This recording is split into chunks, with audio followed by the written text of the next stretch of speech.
తెలంగాణ కాంగ్రెస్ లో అంతర్గత అసంతృప్తి బయటపడుతున్న సంకేతాలు కనిపిస్తున్నాయి. జిల్లా కాంగ్రెస్ అధ్యక్షులు తమకు పార్టీలో తగిన ప్రాధాన్యం దక్కడం లేదంటూ అసహనం వ్యక్తం చేస్తున్నట్టు సమాచారం.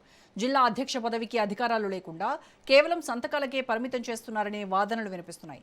జిల్లా కమిటీల నియామకాల్లో కూడా స్వేచ్ఛ లేకుండా మంత్రులు, ఎమ్మెల్యేలు, మాజీలు సూచించిన వారికే పదవులు ఇస్తున్న పరిస్థితి ఉందని ఆవేదన వ్యక్తమవుతోంది. జిల్లా స్థాయిలో పార్టీ కార్యక్రమాలు, ప్రభుత్వ ప్రోటోకాల్లో కూడా తమకు గుర్తింపు ఇవ్వడం లేదని డీసీసీ నేతలు అంటున్నారు. జిల్లాల్లో చిన్న స్థాయి అధికారులు సైతం తమ మాట పట్టించుకోవడం లేదని అసంతృప్తి వ్యక్తం చేస్తున్నట్టు తెలుస్తోంది. మరోవైపు డీసీసీలను బలోపేతం చేయాలన్న పార్టీ అధిష్టాన లక్ష్యానికి గ్రౌండ్ లెవెల్లో పరిస్థితులు భిన్నంగా ఉన్నాయా అనేటువంటి చర్చ రాజకీయ వర్గాల్లో సాగుతోంది. దీనికి సంబంధించి పూర్తి ఇన్ఫర్మేషన్ మా ప్రతినిధి రాజిరెడ్డి లైవ్ లో అందిస్తారు. రాజిరెడ్డి, రాష్ట్ర వ్యాప్తంగా డీసీసీ అధ్యక్షులు తమకు ప్రాధాన్యత దక్కట్లేదు అని చెప్పేసి బహిరంగంగానే అసహనం వ్యక్తం చేస్తూ ఉన్నారు ఇవాళ. అంటే అధిష్టానం పార్టీని కింద నుంచి బలోపేతం చేయాలని, స్ట్రెంథెన్ చేసుకోవాలని చూస్తుంటే ఆ పదవుల్లో ఉన్నవారు తమకు స్వేచ్ఛ లేదు అనేటువంటి అసంతృప్తితో ఉంటే ఈ అసంతృప్తిని చల్లార్చడానికి టీపీసీసీ ఏమైనా రంగంలోకి దిగిందా? ఎలాంటి చర్యలకు ముందుకు వచ్చింది? డీసీసీ అధ్యక్షుల పరిస్థితి పేరు గొప్ప ఊరు దిబ్బ అన్న పరిస్థితి ఏర్పడిందని డీసీసీ అధ్యక్షులే ఆవేదన వ్యక్తం చేస్తున్నారు. ఇది ఎందుకు చెప్తున్నానంటే సాక్షాత్తు రాహుల్ గాంధీ వచ్చి ఇక్కడ 10 రోజుల ట్రైనింగ్ సెక్షన్ జరిగింది డీసీసీ అధ్యక్షులకు. అదేవిధంగా రాహుల్ గాంధీ కూడా ఒకరోజు ఇక్కడికి వచ్చారు. డీసీసీలకు గట్టపదంగా చెప్పారు, డీసీసీ అధ్యక్షులు వాళ్ళే కీలక పాత్ర పోషిస్తారు, డీసీసీ అధ్యక్షులు జిల్లా కమిటీలను వాళ్ళే వేస్తారు, అంతేకాకుండా ఎమ్మెల్యే ఎంపీ అభ్యర్థుల సెలక్షన్ అంశంలో కూడా డీసీసీ అధ్యక్షులే కీలక పాత్ర పోషిస్తారు అనేది కూడా రాహుల్ గాంధీ చెప్పారు. డీసీసీ అధ్యక్షుల పాత్ర కీలకంగా ఉంటుంది. డీసీసీ అధ్యక్షులు ఎవరి పేరు చెప్తే వారే ఎమ్మెల్యే అభ్యర్థులు అవుతారు, ఎంపీ అభ్యర్థులు అవుతారని కూడా చెప్పారు. కానీ ఇది క్షేత్రస్థాయిలో జరగట్లేదు అనేది కూడా డీసీసీ అధ్యక్షులు ఆవేదన వ్యక్తం చేస్తున్నారు.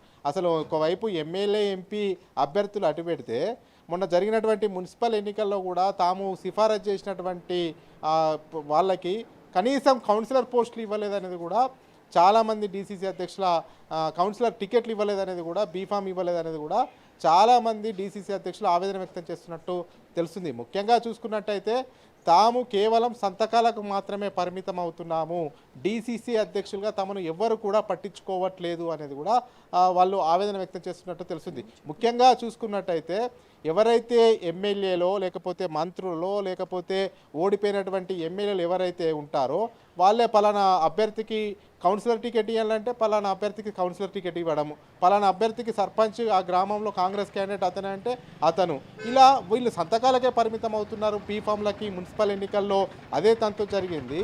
ఇక మమ్మల్ని పట్టించుకునే వాళ్ళే లేరు అనేది కూడా పెద్ద ఎత్తున అసహనం వ్యక్తం చేస్తున్నట్లు తెలుస్తుంది. ముఖ్యంగా చూసుకున్నట్టయితే డీసీసీ అధ్యక్షులకు ఆ పార్టీ ఈ కార్యాలయం నడపడానికి, అదేవిధంగా వ్యయ ప్రయాసాలు కూర్చడానికి ఆర్థిక భారంగా కూడా మారుతుంది. మాకు ఆర్థిక పరంగా కూడా ఎవరు ఆదుకునే నాదుడే లేడు. ఎందుకంటే కాంగ్రెస్ ఇన్ని సంవత్సరాలు అధికారంలో లేదు, ఇప్పుడు అధికారంలోకి వచ్చింది. అధికారంలోకి వచ్చిన తర్వాత కూడా తమను పట్టించుకున్నటువంటి నాదుడే లేదు. జిల్లాకు కాంగ్రెస్ బాస్, పార్టీకి సంబంధించినటువంటి బాస్ అని చెప్పుకోవడానికే తప్ప ఈ పదవి ఎందుకు పనికి రావట్లేదు అనేది కూడా ఏకంగా పీసీసీ అధ్యక్షుడు మహేష్ కుమార్ గౌడ్ ముందే మొరపెట్టుకున్నట్లు తెలుస్తుంది. ముఖ్యంగా చూసుకున్నట్టయితే అక్కడ జిల్లాలో ఉన్నటువంటి చిన్న చిన్న అధికారులు కూడా తమ మాటను వినడం లేదు, అధికారులు కూడా పట్టించుకోవట్లేదు. ముఖ్యంగా ఎమ్మెల్యేలు అదేవిధంగా మంత్రులు గంజిల ఈగని తీసేసినట్టు తీసేస్తున్నారు.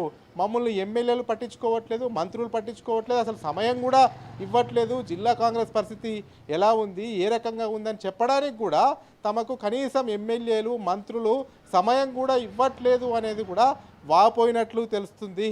అంతేకాకుండా కార్యవర్గ కమిటీలు డీసీసీలకు, డీసీసీ అధ్యక్షులు, జిల్లా అధ్యక్షులు ఉన్న తర్వాత వారికి కార్యవర్గం ఏర్పాటు చేసుకుంటారు. ఆ కార్యవర్గానికి కూడా మేము వేసుకోవడానికి స్వతంత్రం లేకుండా పోయింది. కొన్ని నియోజకవర్గాల నుంచి సిఫారసులు వస్తున్నాయి.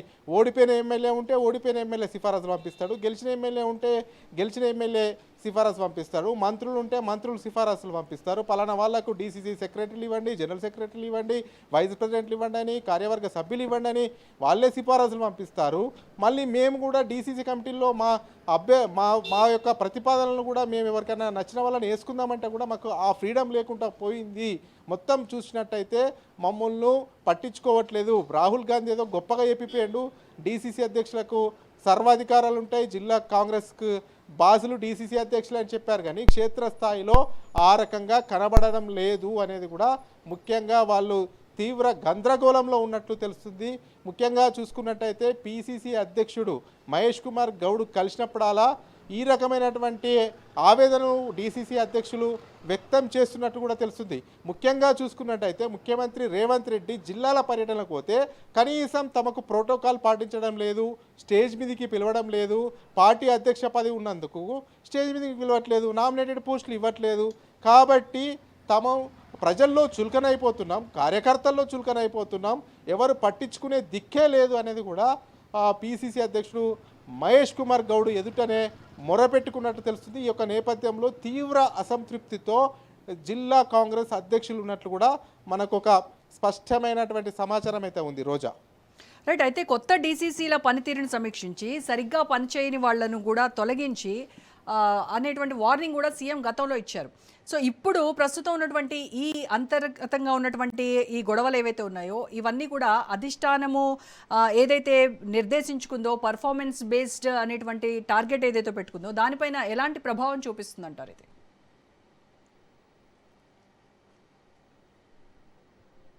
రాష్ట్ర నాయకత్వం ఇంకో రకంగా ఉంది. జాతీయ నాయకత్వం ఏమో డీసీసీలకు ప్రాధాన్యత అంటుంది, డీసీసీలు చెప్పిన వాళ్ళకే టికెట్లు ఇస్తా అంటుంది, డీసీసీలు చెప్పిన వాళ్ళకే పదవులు ఇస్తా అంటుంది, డీసీసీల పరిధిలోనే జిల్లా ఉంటుంది, జిల్లా అంతా గిరిగీసుకోవడానికి కారణము డీసీసీలే, డీసీసీలు చెప్తేనే ఆ జిల్లాలో ఎవరికైనా పదవి వచ్చేది, నామినేటెడ్ పోస్టు వచ్చేది, ఇదంతా కూడా డీసీసీలే డిసైడ్ చేస్తారని జాతీయ నాయకత్వం స్వయంగా రాహుల్ గాంధీ చెప్తా ఉంటే ఇక్కడేమో క్షేత్రస్థాయిలో అసలు డీసీసీలను గంజిలా ఈగని తీసేసినట్టు ఈగని తీసేస్తున్నారు, పట్టించుకోవట్లేదు, అసలు డీసీసీలకు సమాచారం ఉండట్లేదు, డీసీసీలను మంత్రులు కానీ ఎమ్మెల్యేలు కానీ కేర్ చేయట్లేదు అనేది కూడా వీళ్ళ ప్రధానమైనటువంటి ఆవేదన. కేవలం సంతకాలకు మాత్రమే పరిమితం అవుతున్నాము, స్వయంగా డీసీసీ కమిటీలను కూడా వేసుకోలేకపోతున్నాం అనేది కూడా ఆవేదన వ్యక్తం చేస్తున్నారు. మొత్తానికి చూసుకున్నట్టయితే జాతీయ నాయకత్వం ఏం చెప్తుందో రాష్ట్ర నాయకత్వం ఆ రకంగా అడుగులు వేయట్లేదు. క్షేత్రస్థాయిలో డీసీసీల ప్రాధాన్యత అంశాన్ని ఏఐసీసీ ఎంత ఇవ్వాలనుకుంటుందో తెలంగాణలో ఆ రకంగా అమలవ్వట్లేదు. ముఖ్యంగా తెలంగాణ రాష్ట్రంలో కాంగ్రెస్ అధికారంలో ఉంది, కాంగ్రెస్ అధికారంలో ఉంటే వనరులు సమకూర్చాలి, కానీ వనరులు కూడా సమకూర్చట్లేదు.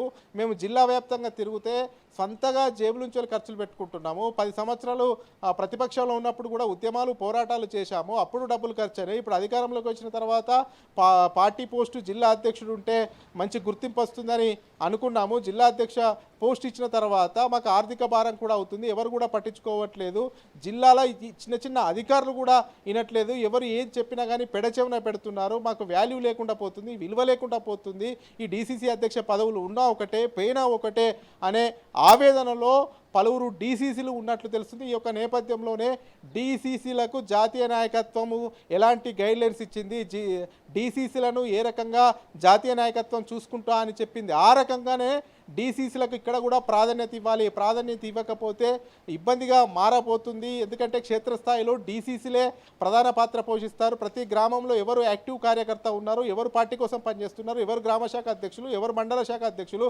ఎవరి స్ట్రెంత్ ఎంత ఉంది, ఎవరి వీక్నెస్ ఎంత ఉంది అనేది అంతా కూడా క్షేత్రస్థాయిలో తెలుసుకోగలిగినటువంటి నాయకులు డీసీసీ అధ్యక్షులు. అలాంటి డీసీసీ అధ్యక్షులకు ప్రియారిటీ ఇవ్వకపోతే, ప్రాధాన్యత ఇవ్వకపోతే కష్టమవుతుంది అనేది కూడా వాళ్ళు బాధపడుతున్నటువంటి పరిస్థితి అయితే కనబడతా ఉంది. మొత్తానికి చూసుకున్నట్టయితే డీసీసీ అధ్యక్షుల వల్లనే రానున్న రోజుల్లో పార్టీ గెలుపులు ఓటములకు కారణమవుతారు. క్షేత్రస్థాయిలో పార్టీని బలోపేతం చేస్తేనే కదా మళ్ళీ కాంగ్రెస్ అధికారంలోకి వచ్చేది. కానీ ఇప్పుడున్నటువంటి పరిస్థితుల్లో డీసీసీలకు పార్టీ బలోపేతం చేస్తామన్నా కానీ ఉత్సాహంగా ఉన్నా కానీ నీరు కార్చే విధంగా ఇక్కడ ఉన్నటువంటి పరిస్థితులు అయితే కనిపిస్తున్నాయి. ఎవరు కూడా ఎంకరేజ్ చేయట్లేదు, అంత డిసప్పాయింట్ చేస్తున్నారు. మంత్రులు అయితే వాళ్ళు జిల్లాలకు వచ్చినా కానీ డీసీసీలను ఏమాత్రం లెక్క చేయట్లేదు, పట్టించుకోవట్లేదు, డీసీసీలతో సమావేశం అవ్వట్లేదు.